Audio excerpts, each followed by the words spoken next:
سالک سیدی مرشدی، ہاتھوں کو بلند کر کے سیدی مرشدی سیدی مرشدی، سرکار کی آمد، سرکار کی آمد، آمد مصطفیٰ، آمد مصطفیٰ۔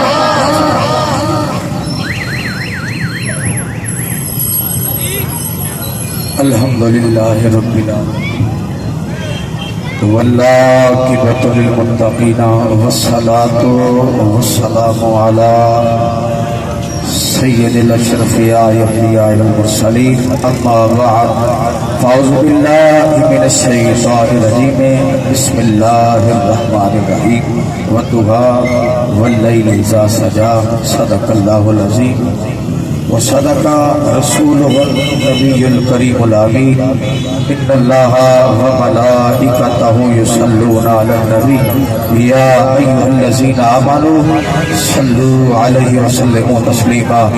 دو چار مرتبہ محمد سے درود پاک، الصلاۃ والسلام علیک یا سیدی یا رسول اللہ، وعلی آلک واصحابک یا سیدی یا حبیب اللہ۔ عزیزان گرامی، صدیاں پہلے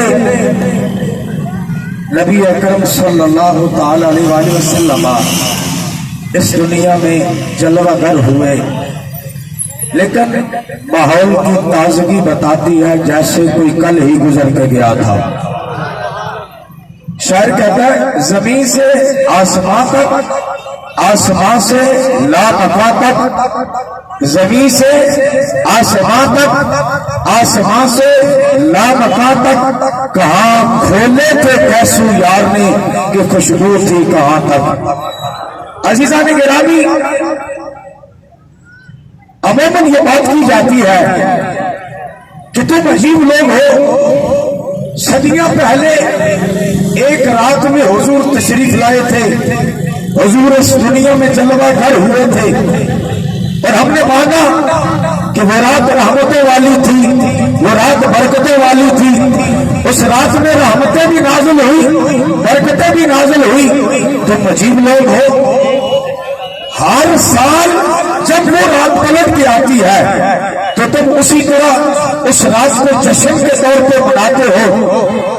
تو عزیزان من، اس کا جواب یہ ہے کہ قرآن صدیاں پہلے ایک رات ایسی تھی جس میں نازل ہوا، جس میں اترا۔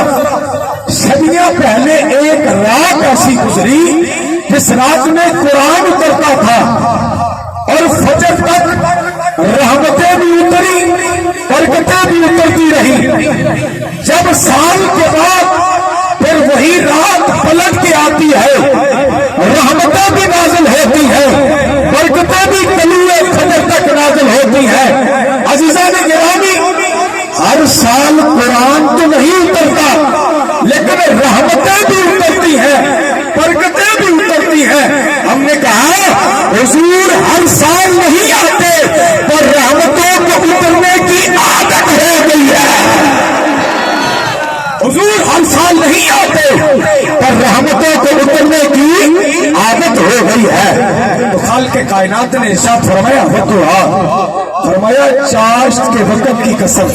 تھوڑی سی توجہ چاہوں گا، تو سورج طلوع ہوتا ہے نا، اور اس کی حدت اور گرمی پھیلتی ہے اس حد تک کہ سورج کی حدت اور گرمی جب پھیلتی ہے اور آنکھ ٹکا کے بندہ نہیں دیکھ سکتا، اسے کہتے ہیں چاشت کا وقت۔ اللہ فرماتا ہے مجھے چاشت، نعرہ تکبیر، نعرہ رسالت، نعرہ حیدری، علماء اہل سنت۔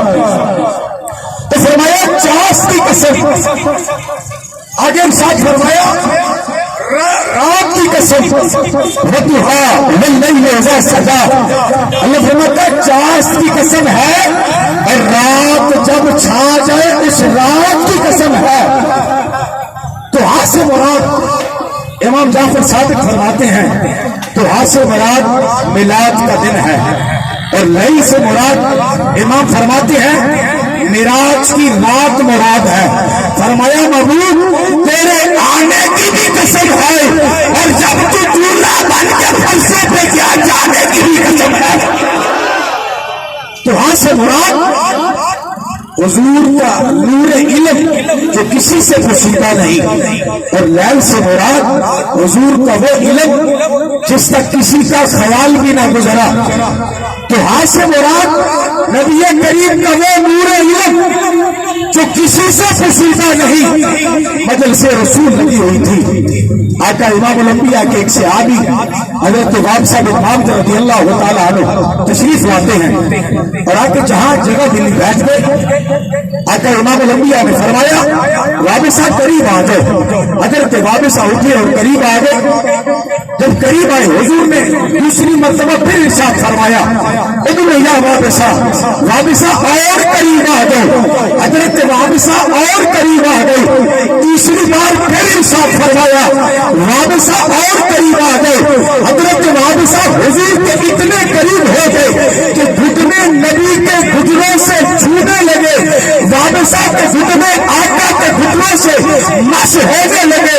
آقا نے کیا فرمایا وابصہ تم کوئی گھر سے سوال پوچھنے آئے ہو، تم بتاؤ گے یا میں بتاؤں تم کیا پوچھنے آئے ہو؟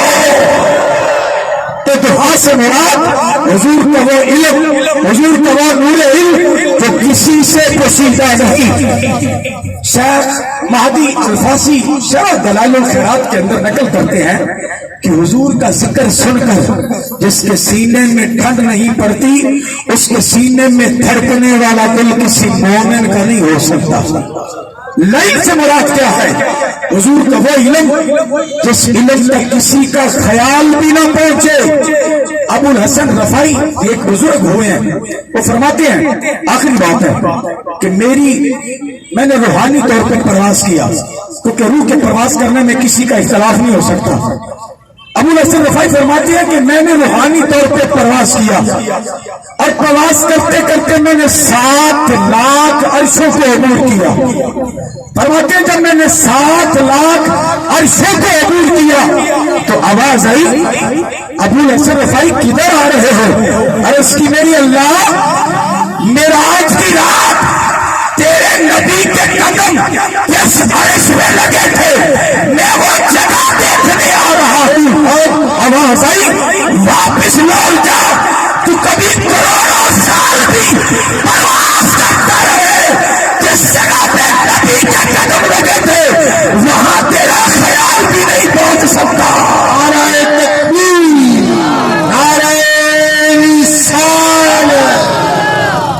عزیزان گرامی، آخری نقطہ کسی نے پڑھا تھا کہ جس مقدمے کے وکیل آقا ہوں وہ مقدمہ کوئی کیسے ہار سکتا ہے؟ کوئی پڑھنے والا پڑھ رہا تھا جس مقدمے کے وکیل آقا امام الانبیاء ہوں، موکل وہ وکیل یعنی جس کے وکیل اتنے اعلیٰ ہوں، موکل وہ کیس رب کی بارگاہ میں نہیں ہار سکتا۔ میں نے کہا ایسے نہ پڑھو، ایسے پڑھو۔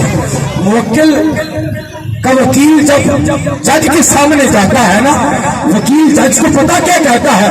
حضور ہمارے وکیل نہیں ہیں، حضور ہمارے شفیع ہیں۔ کہنے لگا قاری صاحب کس طرح؟ میں نے کہا وکیل جب جج کے سامنے جاتا ہے، وکیل جب جج کے سامنے جاتا ہے کہتا کیا ہے؟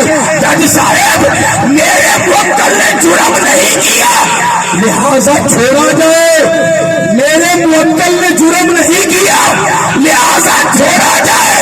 میں کہ حضور وکیل نہیں ہے، حضور شفیع ہے، حضور رب کی بارگاہ میں فرمائیں گے مولا سب کچھ کیا ہے مجھے دیکھا جائے۔ یا اللہ سب کچھ کیا ہے مجھے دیکھ کر چھوڑا جائے۔ تو عزیزو اگر ہم شریف حدود و وجود کا خیال رکھتے ہوئے آقا امام الانبیاء کے آنے کی خوشی کو منائیں گے، بجائے اس کے کہ ہم لہو لہب الڑ بازی خود ساختہ رسمیں اس طرح کے خالد آباد میں بہت دیر سے یہ رواج ہے اور یہ دکھلاوا ہے اور یہ ایک ماویلا